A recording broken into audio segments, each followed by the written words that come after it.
De l'Alliance des États du Sahel, donc, hier à Niamey, nous revenons sur le discours du président du Faso. Le capitaine Ibrahim Traoré a pris la parole et a dénoncé les forces qui s'opposent au développement et à la souveraineté des pays de l'Alliance et de l'Afrique en général, et l'audace et l'espoir qui s'expriment désormais dans la zone AES est le socle sur lequel l'avenir est construit. Tous les domaines importants vont être regardés selon le président. Nous en parlons dans ce reportage signé Tanga Kafando. Au premier sommet des chefs d'État de l'AES, le président du Faso, le capitaine Ibrahim Traoré, a salué la fraternité entre les peuples de l'AES, au-delà de la proximité géographique des États, et a décrié la situation que vivent ces États depuis l'indépendance et bien avant, et ce, avec la complicité intérieure. Vous êtes plus que des amis, vous êtes plus que des voisins. Vous êtes nos frères, vous êtes nos sœurs.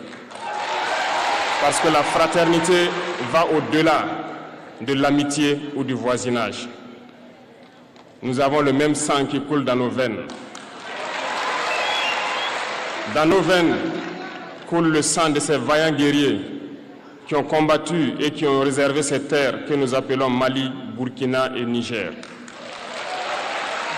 Dans nos veines coule le sang de ces vaillants guerriers qui ont aidé le monde entier à se débarrasser du nazisme et de beaucoup d'autres fléaux.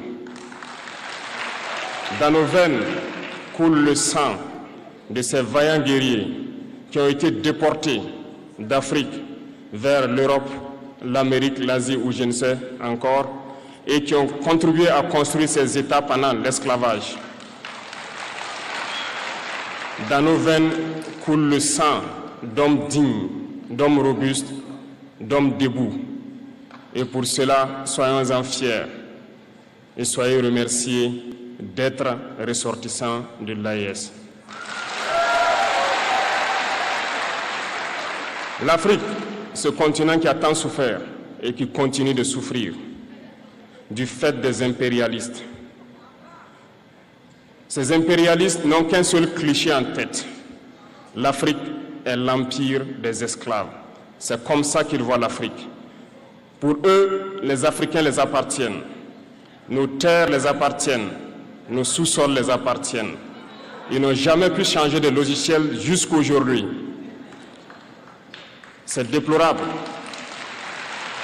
Mais comment procèdent-ils? C'est malheureusement depuis donc ces années 60 où ces simulacres d'indépendance ont été donnés à l'Afrique. Ils n'ont juste fait que placer des valets locaux à la tête, selon eux, de leur sous-préfecture pour pouvoir continuer à les alimenter. Ces valets locaux que nous allons qualifier aujourd'hui d'esclaves de salon n'ont d'autre repère que de chercher à vivre comme le maître, à satisfaire le maître et à faire tout ce que le maître lui dicte. Le chef de l'État burkinabé a également relevé le paradoxe constaté entre le qualificatif de pauvre collé aux trois États de l'AES et l'acharnement dont ces pays font l'objet dans la nouvelle configuration géopolitique. Ils se plaisent à le dire chaque année dans leurs sondages économiques. Le Burkina est le pays le plus pauvre, le Mali est le pays le plus pauvre, le Niger est le pays le plus pauvre. Nous sommes classés parmi les derniers. Très bien, si nous sommes aussi pauvres qu'ils le disent, mais quand est venu le moment de prendre nos responsabilités, nous avons demandé à ces maîtres de quitter les lieux. Pourquoi ne veulent-ils pas partir? Lorsque nous prenons le cas du Niger, depuis plus de 40 ans, certains pays exploitent l'uranium pour produire de l'énergie chez eux. D'Ottawa jusqu'à Paris, les rues sont illuminées, c'est la lumière. Mais au Niger, c'est l'obscurité qui nous est servie. Lorsque vous partez dans nos États, nos sols sont troués de toutes parts pour rechercher les métaux précieux tels que l'or. Mais souvent, il n'y a même pas la moindre route accessible pour atteindre les zones où ils exploitent l'or. Et c'est dans cette triste réalité qu'est née l'AES avec la nouvelle dynamique, celle de briser les chaînes de l'esclavage et inscrire les peuples de cet espace dans une communauté de destin, un destin de souveraineté, de respect, de prospérité, mais c'est sans compter avec les obstacles de tout genre dressés par les maîtres de l'ancien ordre et leurs répondants pour freiner la dynamique. Mais lorsque nous avons décidé ainsi, eh bien, nous avons été approchés par certains esclaves de salon pour nous passer le message de leur maître. Parce qu'ils avaient créé cette sorte de chaîne polymère qui se relève à la tête de nos États pour les servir. Et nous sommes venus briser la chaîne.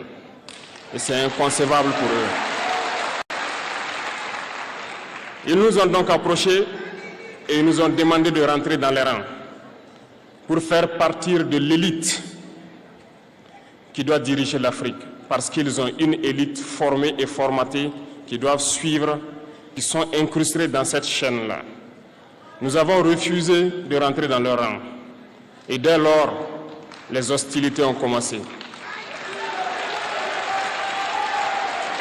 Et ils ont fait fourvoyer dans nos zones plusieurs mercenaires, des formateurs. Les agents sont descendus dans le Sahel pour espérer mener des attaques barbares, lâches contre nos populations, espérer les révolter. En plus de ces attaques sur le terrain, les attaques communicationnelles, la manipulation, la désinformation battent son plein dans leur rang. Pour le capitaine Ibrahim Traoré, ces actions de déstabilisation n'entament en rien la détermination des chefs d'État de l'AES et le sommet du 6 juillet constitue le symbole, mais aussi un nouveau jour pour les peuples de l'AES.